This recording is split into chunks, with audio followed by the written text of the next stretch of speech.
7 teori dalam gerakan 30 September 1965, salah satunya CIA. Peristiwa gerakan 30 September 1965 tercatat sebagai sejarah kelam yang terjadi di Indonesia. Hampir semua orang di Indonesia, termasuk yang tinggal di daerah terpencil, mengetahui bahwa pada masa itu terjadi penahanan dan pembunuhan massal. G30S di Jakarta membawa dampak kematian 7 perwira TNI AD. 6 diantaranya merupakan jenderal yang cukup berpengaruh dalam pemerintahan RI yang dipimpin oleh Soekarno. 1 orang perwira lainnya yaitu Kapten Pierre Tendean, Ajudan Jenderal Abdul Haris Nasution. Selain itu, ada Bribka Karel Satsuit Tubun, pengawal kediaman resmi Wakil Perdana Menteri II Dr. J. Leimena juga tercatat sebagai korban dalam peristiwa G30S. Pembunuhan terhadap perwira TNI AD juga terjadi di Yogyakarta, menewaskan Kolonel Katamso dan Letkol Sugijono. Banyak yang menyebut dalam G30S PKI adalah kelompok kiri Partai Komunis Indonesia, meskipun belum ada bukti yang jelas. Lantas, siapa dalam gerakan 30 September 1965 sebenarnya? Macam-macam teori dalam gerakan 30 September.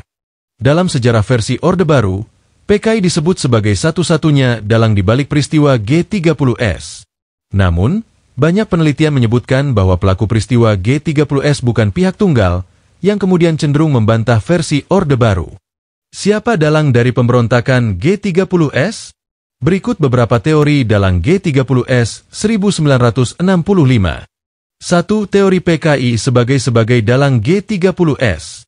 Teori dalang dibalik G30S yang pertama adalah teori yang menyebutkan bahwa pihak yang bertanggung jawab atas Jumat Subuh Kelabu itu hanyalah PKI. Salah satu sejarawan yang menyebut PKI sebagai dalang di balik G30S 1965, yakni Nugroho Noto Susanto dan Ismail Saleh. Melalui bukunya berjudul Tragedi Nasional Percobaan KUP G30S PKI di Indonesia. Buku ini juga menjadi referensi dalam pembuatan film pengkhianatan G30S PKI yang digarap Arifin C. Nur.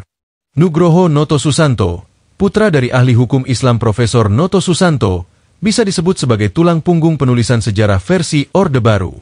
Pihak yang pertama kali menunjuk Nugroho bertugas di Pusat Sejarah Angkatan Bersenjata Republik Indonesia adalah Mayor Jenderal Abdul Haris Nasution. Peristiwa G30S 1965 disebutnya sebagai upaya kudeta oleh PKI dengan memanfaatkan unsur-unsur militer. Dalam narasi Orde Baru, perebutan kekuasaan ini telah direncanakan sejak PKI menjadi partai terbesar keempat dalam pemilihan umum 1955. PKI disebut telah membentuk biro khusus pada 1964 untuk melakukan pematangan situasi sekaligus menyusun kekuatan, tidak terkecuali di bidang militer. Dalam aksi kudeta ini, Dipa Nusantara Aidit berperan sebagai pemimpin G30S PKI, Syam Kamaruzzaman selaku pemimpin pelaksana, Pono sebagai wakil pemimpin, dan Bono bertugas sebagai pemimpin observasi. Selain itu, Sekretariat Negara Republik Indonesia juga merilis buku berjudul Gerakan 30 September Pemberontakan Partai Komunis Indonesia, Latar Belakang, Aksi, dan Penumpasannya. Dalam kata pengantarnya, buku tanpa nama penulis itu berstatus sebagai buku putih. Penyebutan tersebut diartikan sebagai sikap resmi sebuah institusi, dalam hal ini peristiwa G30S PKI. Dengan mencantumkan PKI, Orde Baru menyebut bahwa PKI merupakan dalang dari G30S PKI. Penyebaran informasi terkait teori dalang G30S PKI bersifat terpusat dan masif. Alhasil, teori dalang di balik G30S 1965 ini dengan mudah menyebar hingga ke buku pelajaran sejarah di sekolah. Salah satunya adalah buku terbitan Kementerian Pendidikan dan Kebudayaan tahun 2014 dengan pembahasan gerakan 30 September 1965 G30S PKI. 2 teori Soekarno sebagai dalang G30S. Teori dalang G30S yang kedua menyebutkan bahwa pihak yang bertanggung jawab atas peristiwa tersebut adalah Soekarno. Teori Soekarno adalah dalang di balik peristiwa G30S, salah satunya termuat dalam buku The Soekarno File, 1965 hingga 1967, Chronology of a Deviat oleh Antonie C. Dake. Presiden RI pertama itu disebut bertanggung jawab atas segala akibat yang terjadi dalam peristiwa berdarah G30S. Buku Soekarno File itu memperoleh protes keras dari pihak keluarga Soekarno. Buku itu disebut sebagai upaya pembunuhan karakter terhadap Soekarno. Maka, untuk menyanggah gagasan tersebut, Yayasan Bung Karno meluncurkan buku Bung Karno Difitnah. Namun, teori dalam gerakan 30 September yang menyebutkan nama Soekarno sudah tidak berlaku. Sejak 2003, Ketika ketetapan MPRS nomor 33 tahun 1967 dicabut, teori yang menyatakan Soekarno sebagai dalang G30S tidak berlaku. 3G30S akibat dari konflik internal Angkatan Darat. Teori dalang gerakan 30 September yang menyebut pihak PKI dibantah oleh sejarawan terkemuka Benedict Anderson. Karya-karyanya tentang Indonesia secara tegas menentang rezim Soeharto yang berkuasa selama 32 tahun, khususnya terkait narasi tentang peristiwa 1965. Pada 1971, Anderson bersama Ruth S. 1 MCHE Pronunciation V menulis buku tentang analisis peristiwa G30S 1965 berjudul A Preliminary of the October 1, 1965 Chop in Indonesia atau yang dikenal dengan Cornell Paper. Teori dalang G30S 1965 dalam Cornell Paper menawarkan argumen lain bahwa peristiwa yang terjadi pada 1 Oktober 1965 merupakan akibat dari pertikaian internal di dalam militer. Hal itu secara khusus dipicu oleh konflik antara perwira dari Komando Angkatan Darat Diponegoro di Jawa Tengah. Anderson menjelaskan, dengan menyebarkan informasi bahwa dalang dibalik G30S 1965 adalah PKI, Soeharto bisa memanfaatkannya untuk membawa militer ke tampuk kekuasaan. Pada akhirnya pun Soeharto memimpin tindakan penghancuran yang kejam terhadap PKI, lalu menggantikan Soekarno sebagai presiden. Karena dianggap menyebarkan informasi salah kaprah dan menolak teori dalang G30S PKI bikinan pemerintah, rezim Soeharto mengategorikan Cornell Paper sebagai buku yang haram dibaca. Anderson pun tak diperbolehkan masuk ke Indonesia. Larangan tersebut baru dicabut saat Habibie menggantikan Soeharto sebagai presiden pada 1999. Saat kembali ke Indonesia, Anderson masih melanjutkan penelitian terkait dalang G30S 1965. Setelah menulis peran elit militer dalam Cornell Paper, dia menyorot para prajurit yang terlibat. Anderson melakukan wawancara panjang dengan Mayor Sersan Bungkus, salah seorang penculik dalam peristiwa G30S. Wawancara itu juga dilakukan bersama Arif Jati, yang kemudian dipublikasikan dalam jurnal berjudul The World of Sergeant Major Bungkus, Two Interviews with Benedict Anderson and Arif Jati. 4.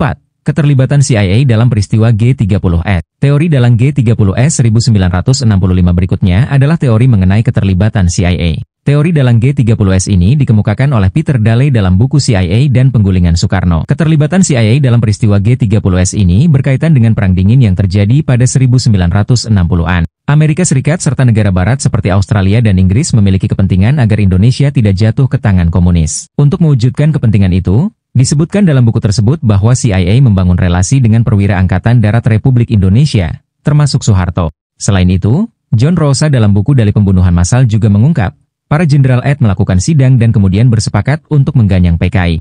Di bawah arahan Soeharto, dengan cepat AD mengerahkan massa sipil dan menyebarkan propaganda anti-PKI melalui pers.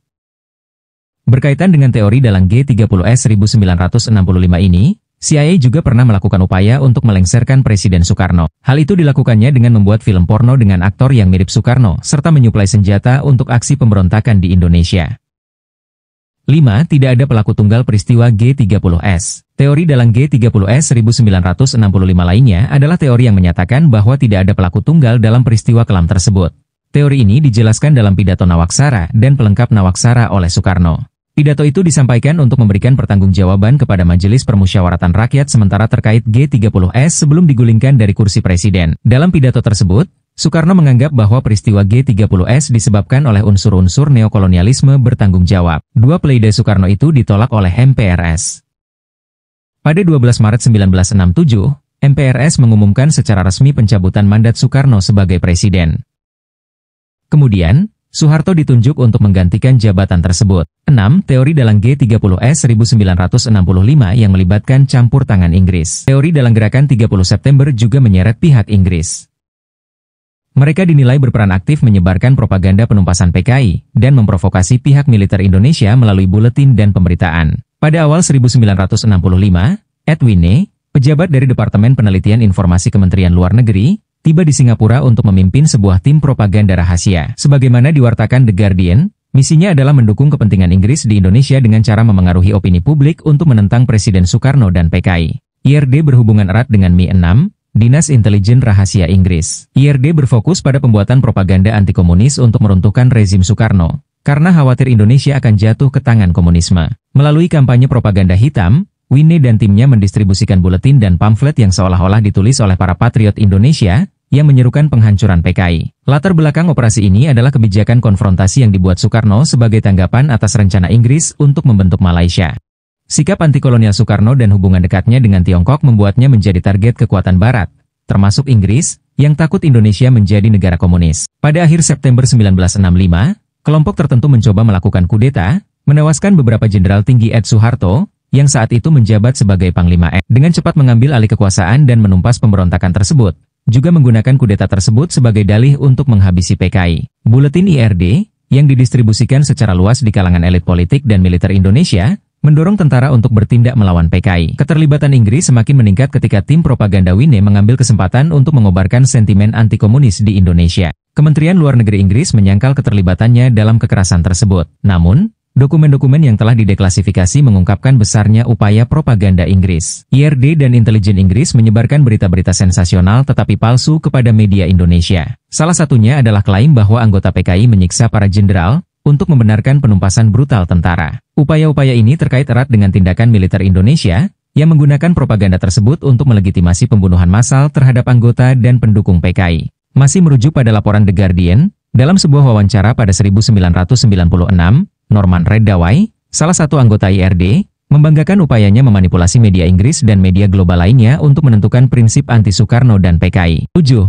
Teori dalang G30S adalah Soeharto. Berdasarkan buku The Army and the Indonesian Genocide, Mechanics of Mass Murder, 2018, karya Jesse Melvin, militer Indonesia yang dipimpin oleh Soeharto telah lama merencanakan kudeta.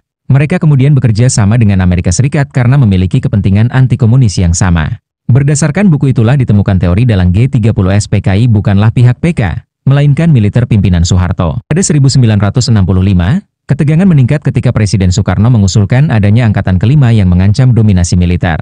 Meskipun militer awalnya berniat menunggu Soekarno mundur, perkembangan ini mendorong mereka untuk bertindak lebih cepat, menggunakan kampanye Ganya Malaysia sebagai dalih untuk konflik. Di malam kelam 30 September 1965, 6 pemimpin militer tertinggi terbunuh, tetapi Soeharto dengan cepat mengisi kekosongan kekuasaan. Terlepas dari kekuasaan Soekarno, Soeharto tetap memegang kendali atas pasukan militer utama, seperti Kostrad dan Repkat, dan mengambil alih kepemimpinan Koti. Menurut buku karya Jesse Melvin, terdapat bukti-bukti baru bahwa Soeharto secara aktif mengonsolidasikan kekuasaannya sejak awal, mengirimkan telegram kepada para komandan militer dan menginstruksikan untuk mengikuti perintahnya. Pada 3 Oktober, ia mengumumkan darurat militer di Jakarta dan mulai menuntut sumpah setia dari para pemimpin militer di seluruh negeri.